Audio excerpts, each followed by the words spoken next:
Thank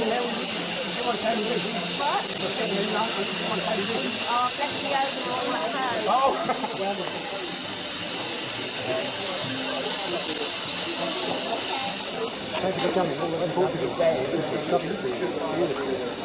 Are we going in here? Hello. Oh, I saw you yesterday, didn't I?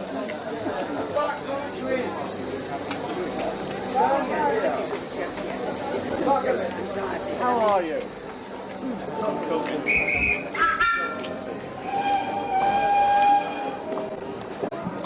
To sign some books and also whatever else has to be signed. But anyway, we're all here, David Croft and Jimmy Perry, the two people who were responsible for this whole thing. We wouldn't be here today, and we wouldn't have been employed for a few years, and copping a few repeat fees. If it hadn't been for Jimmy and David, they're around as well. But as I say, just give us some air, but we're all delighted to see you, and we'll be very happy to talk to you. Brenda Cowling is also here, who did that one episode in All Is Here Together In, and of course, Jimmy, Private Walker's girlfriend in the series, is also here, as Wendy Richard, who you've seen more recently, of course, in EastEnders. She is also here this morning. Hello, thank you for coming. Hello. Okay. Frank? I'm here, yeah.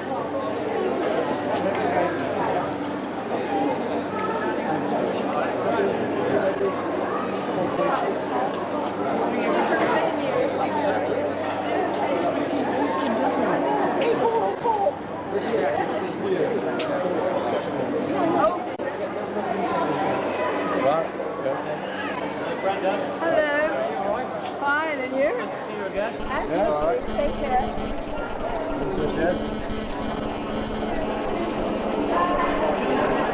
Hello. How are you? Good afternoon, ladies and gentlemen. Well, welcome to Bressingham and to the launch of a new venture for us, Warrington-on-Sea and the Dad's Army display.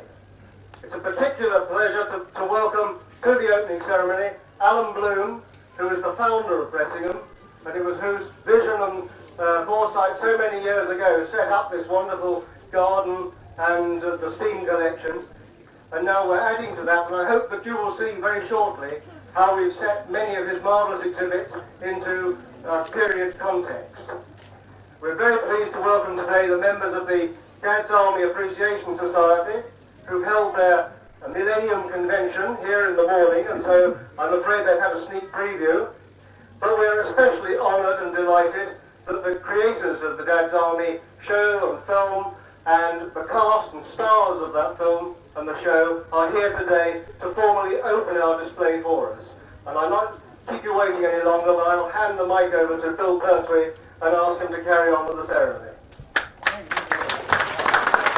you very much. Thank you. Thank you. Lovely to see you all here. It really is. We wouldn't be here, ladies and gentlemen. We wouldn't have had 32 years of a programme that really started out as something quite light, has become an institution and to us a great friend. And nothing would happen, as you know, well it doesn't nowadays, it's a bit different, if you don't get good writing. That's the way you start. And after that you then cast a show. Nowadays they say, oh, those three people, and that's, you know, we'll write a show about them. But that's how it was. We had two of the most wonderful writers. It was a...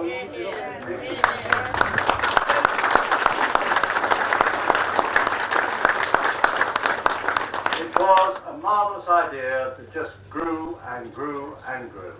And I'm delighted to have the chance to introduce them here today. Ladies and gentlemen, Mr. David Croft and Mr. Jimmy Perry.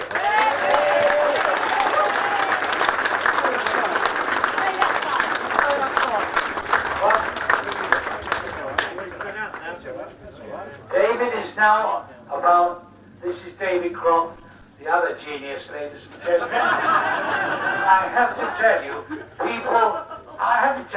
people are saying, were you, oh, I'm doing a Clive Dunn, were you and David in the services? We were both gunners in the Royal Artillery 1,000 years ago, but as works out, both in the war, we're the only ones left. David, of course, was Major Croft, brought out to it. And I was Sergeant Perry, 14789-610. So we put our time in, ladies and gentlemen, and it's marvellous to see you here, and marvellous to hear my tune played there. Thank you, Mr. Conductor. Thank you. And I'm going to hand over to David to do the actual business with the scissors. So, thank you for coming. And we're going to meet all these lovely people. There you are, David. Ladies and gentlemen, I say without further delay, it gives me very great pleasure. At least it used to give me very great pleasure. To declare this bizarre open.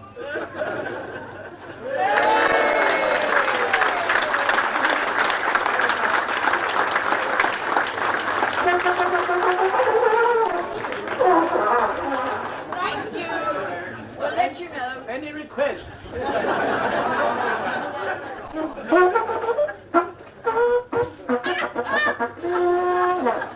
And now, ladies and gentlemen, not only a great... But please. Oh, that's mine. Ladies and gentlemen, and ladies, not only a great honour to be asked to come here today, but also highly inconvenient. Can you hear me at the back? Never mind, comrades, come the revolution, you'll be down in front. What are you laughing at? You'll be in the back. Now, I get very nervous on these occasions. I get a bit frightened, so if I get frightened, will you shout, don't panic for me? I'm frightened! I couldn't quite hear that. Hello over there. Whoa! Right, I'm frightened! Well done. Very nice to see you all. Hope you have a very nice time. When you come in, you can all have a nice cup of tea in David Croft's dressing room. A shilling a cup. And can't think of anything else to say, except I hope we all meet again under happier circumstances. The two of you got together and decided to go right this time. At the same time, we don't start out like a clock, you know. You hope it's going to be a success, but it's succeeded our wildest dreams. They really have. 3 days ago, the public is still here. You must have gone to. It's like a dream. First, those are Clive Dunn's words. It's been like a fairy story. But it's been absolutely marvellous. Thousands of people have come from everywhere. I mean, you know, I thought of this idea 33 years ago. And I was a struggling actor, trying to make a few bob. I was in television, and I was getting rotten parts. I thought I'll write a part for myself. And that's how Dad's Army started. So I was a boy, 15, in the old home. Boy, could I run fast. We were all young boys. People think all young, old men. But we had every young boys of 16 dream to be able to handle weapons. But they wouldn't let us take the ammunition out. So if there was an invasion, we'd report to GHQ on our bikes and draw the ammunition. Well, we just heard Clive Dunn when we did the opening ceremony there, paid tribute to both of you as writers. What about the actors? I mean, they played such a... Oh, wonderful, Arthur Lowe. And don't forget, the thing that people seem to forget, all the members, 32 years ago, of Dad's Army had been in the services. Arthur Lowe had been a battery sergeant major. John Lemesher, unbelievably, was a captain. Clive Dunn was a lance corporal. And they'd all been in service. Arnold Ridley was wounded in both World Wars, first and second, and John Laurie the second. And they were wonderful people. So we didn't have to drill them because they all knew their drill. Clive, what was the idea behind casting him as much older than he actually was? Because Clive's been the same age since the first time we saw him on TV. That's just a coincidence, actually. Because Clive, I see now he looks the right age to play the part. But don't forget, then he wore a white wig. But we had the old men in it, because it made the thing. But mostly the Home Guard were young men, waiting to be called up into the regular army, or Navy or Air Force. But it's a wonderful moment, a great moment in our history, all of which side we were on. And all of this preserves the history and tells you about it. It does it. It's got right. Sorry. Yeah, thanks very much.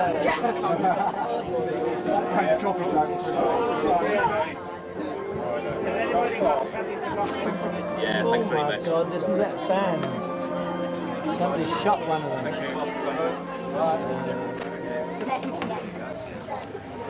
Oh, apparently it's all the way out there. How's that, right? Yeah, we'll lock this off. Yeah? Yeah, if you want, yeah.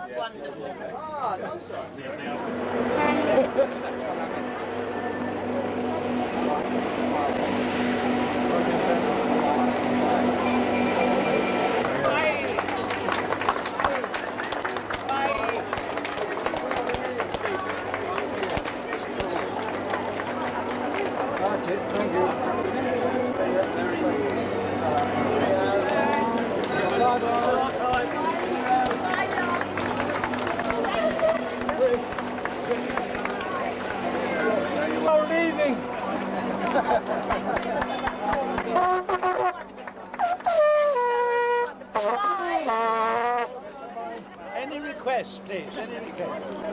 What about sunny side of the street? Right. Sunny side of the street. Right, all together. A one, two, a one, two, three. When you John is Goodbye. God bless you. Goodbye. Goodbye. Who said that, Clive? I wanted to give you that extra sip. Who used to say,